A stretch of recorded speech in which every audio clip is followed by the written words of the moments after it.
Évangile de Marc, chapitre 2. Quelques jours après, Jésus revint à Capernaum. On apprit qu'il était à la maison, et il s'assembla un si grand nombre de personnes que l'espace devant la porte ne pouvait plus les contenir. Il leur annonçait la parole. Des gens vinrent à lui, amenant un paralytique porté par 4 hommes. Comme ils ne pouvaient l'aborder, à cause de la foule, ils découvrirent le toit de la maison où il était, et ils descendirent par cette ouverture le lit sur lequel le paralytique était couché. Jésus, voyant leur foi, dit au paralytique : « Mon enfant, tes péchés sont pardonnés. » Il y avait là quelques scribes qui étaient assis et qui se disaient au-dedans d'eux : « Comment cet homme parle-t-il ainsi ?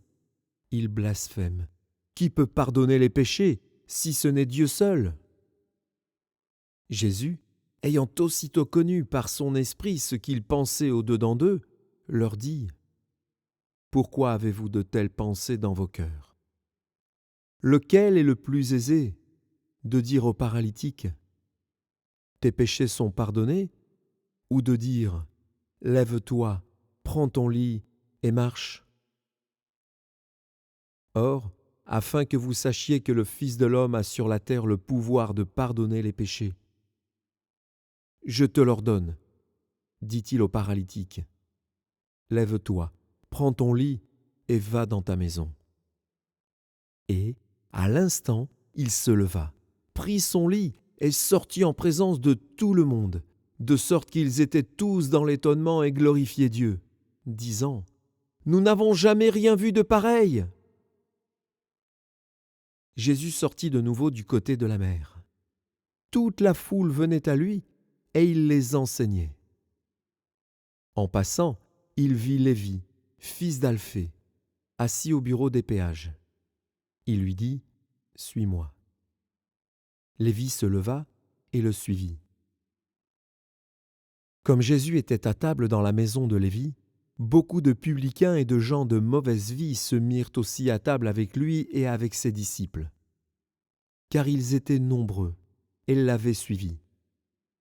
Les scribes et les pharisiens, le voyant manger avec les publicains et les gens de mauvaise vie, dirent à ses disciples : « Pourquoi mange-t-il et boit-il avec les publicains et les gens de mauvaise vie ?» Jésus, ayant entendu cela, leur dit : « Ce ne sont pas ceux qui se portent bien qui ont besoin de médecins, mais les malades.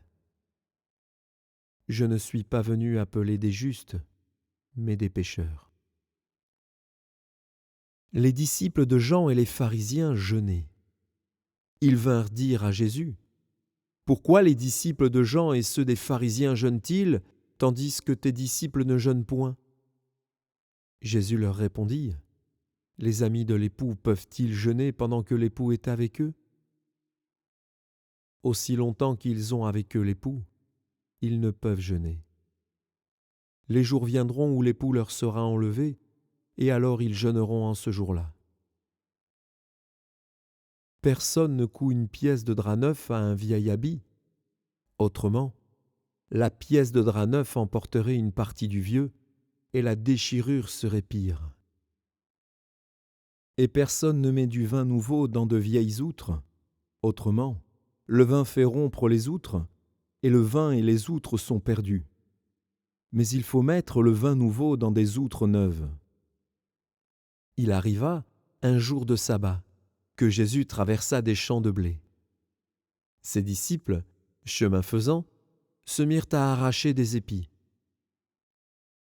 Les pharisiens lui dirent : « Voici, pourquoi font-ils ce qui n'est pas permis pendant le sabbat ?»